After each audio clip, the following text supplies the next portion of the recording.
Miss হবে না আপনার পছন্দের টিভি শো। দেখুন জি5 অ্যাপে একদম ফ্রি। খবরটা কনফার্ম তো? আমার কাছে জল মেশানো খবর পাবেন না। দেখুন, সম্ভবত পুলিশও পৌঁছে গেছে ওখানে। রাখছি।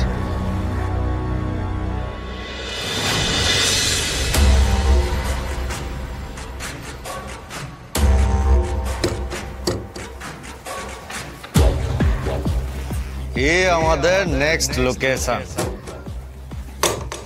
আমাদের नेक्स्ट टारगेट আছে ध्रुव लोहिया। इसका 2 पेट्रोल पंप है और 4 तो रेस्टोरेंट, लेकिन फिर भी ये लोग सरकारी टैक्स से फाकी देय। सब ब्लैक मनी আছে, सब ब्लैक मनी। এর থেকে माल लूटे लोगों में कैश बांट देंगे। अमीर आदमी का कैश लोगों में बांटने का मजा ही कुछ अलग है। तुहार प्लान का है वो तो बता। जे बात प्लानिंग प्लानिंग सुन मोहिनी, इसके साथ हर टाइम बॉडीगार्ड रहता है। निजेर गाड़ीते ही ट्रैवल करे, लेकिन जखन मॉर्निंग वॉके जाए तखन बॉडीगार्ड बाहर ही रहता है और वो पार्क के अंदर एकाई ढुके। ये मौका पार्क के अंदर से उसे हाईजैक करेगा। प्लान समझ में आया ना? तूने समझाया ना, लेकिन एक गिरधारी तू सबको समझा दे। हाँ, আর কোনো ছুটকা ছটকা না। এবার মোটা অঙ্কের টাকা লুটবো।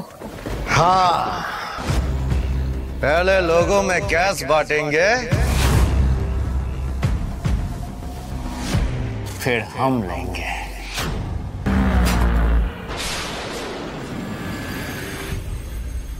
বাবা, সেবারে আমি খুব ভয় পেয়ে গিয়েছিলাম। তারপর তো ধরেও ছিলে বলো? সেই তো ধরেই ছিলাম।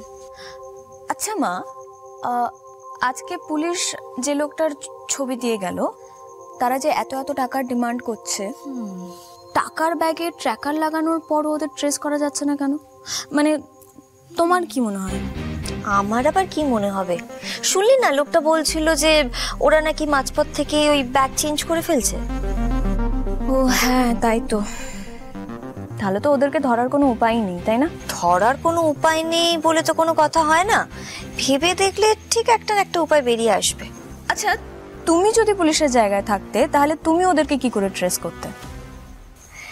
দেখ, এমন কোনো জায়গায় ট্র্যাকারটা লাগাতে হতো যে জিনিসটা শেষ পর্যন্ত ওদের সঙ্গে থাকবে। আচ্ছা, মানে কেমন কেমন জায়গায় তুমি মানে কি করতে?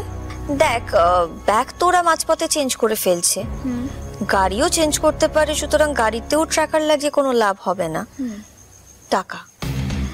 টাকাটা এমন একটা জিনিস যেটা শেষ পর্যন্ত ওদের সাথে থাকবে, ওরা মাঝপথে ফেলে দেবে না। আমি কি করতাম, আমি ওই টাকার বান্ডিলের নিচে একটা ছোট ট্র্যাকার লাগিয়ে দিতাম। আর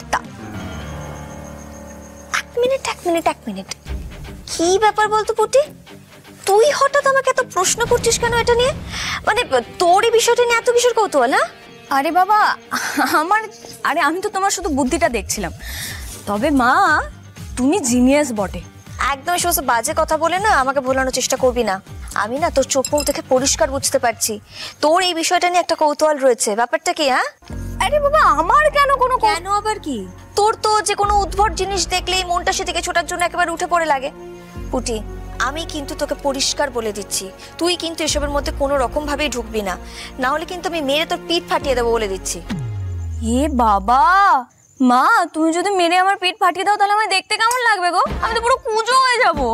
পুটি, আমি কিন্তু সিরিয়াসলি বলছি কথাটা। হ্যাঁ, আমি জানো তোকে এসবের মধ্যে ঢুকতে না দেখি, তুই কিন্তু এসবের মধ্যে ইনভলভ হবি না, ব্যাস। আরে বাবা, আমি কেন ইনভলভ হতে যাব? পুলিশ তো তোমায় বলেছে সলভ করার জন্য, আমায় থোড়ি বলেছে। আমি তো শুধু তোমায় জিজ্ঞাসা করলাম। তুই কেন বুঝিস না মা? আমার না তোকে নিয়ে খুব চিন্তা হয়। তোর এই চাকরি করাটা আমি পছন্দ করি না। মা, কেন বলছো বলো তো? একদিন তো তুমিও এই একই চাকরি করতে। সেই জন্যই তো ভয়টা পাই পুটি। এই চাকরি করতে গিয়ে আমাকে অনেক ঝামেলার মধ্যে পড়তে হয়েছে, তাই তো আমি চাই না তোর জীবনে কোনো রকম ঝুঁকি আসুক। তোর যদি কিছু হয়ে যায় মা আমার কিচ্ছু হবে না, তুমি আছো তো আমার সাথে, অতএব তুমি আর চিন্তা করো না, বুঝলে? আমি থেকেও তো তোর বাবাকে ধরে রাখতে পারলাম না পুটি। শোন না মা, তোর তো টায়ার্ড লাগছিল বলছিলি, শুয়ে পড়, অনেক রাত হয়ে গেছে। রাখ এসব, ওদিকটা রাখ।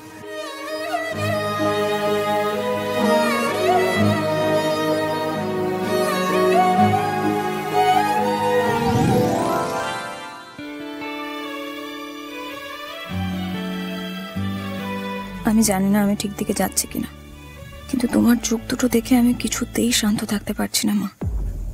তাই আমার মন যখন বলছে যেমন করেই হোক, যত রিস্ক নিয়েই হোক, মা তোমাকে দেওয়া কথা রাখার জন্যই আমাকে এই লোকটার কাছে একবার যেতেই হবে।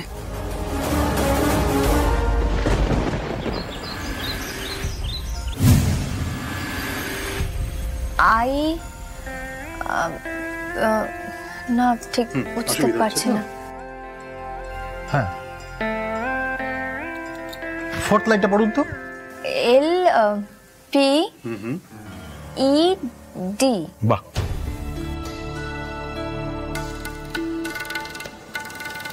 পাওয়ারটা বেড়েছে, এই জন্যই মাথা ধরছে।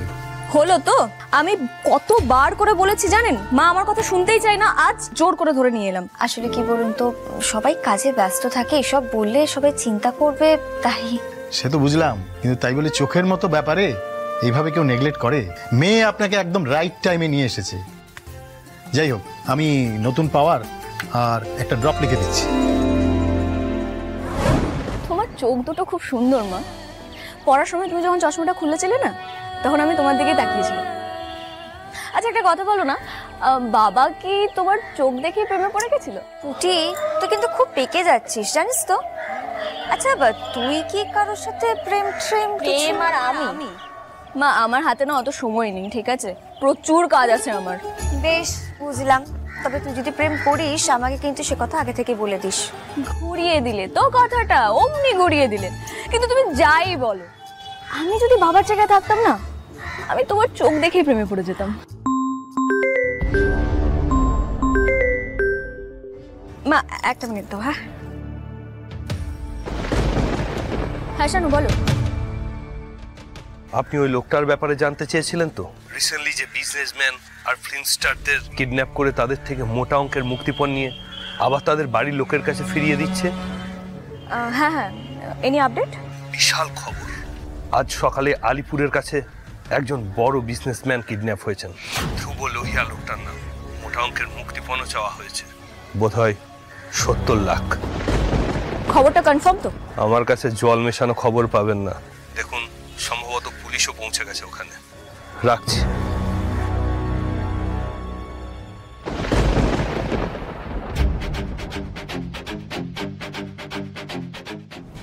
জি5 ডাউনলোড করুন আর সব এপিসোড দেখুন একদম ফ্রি।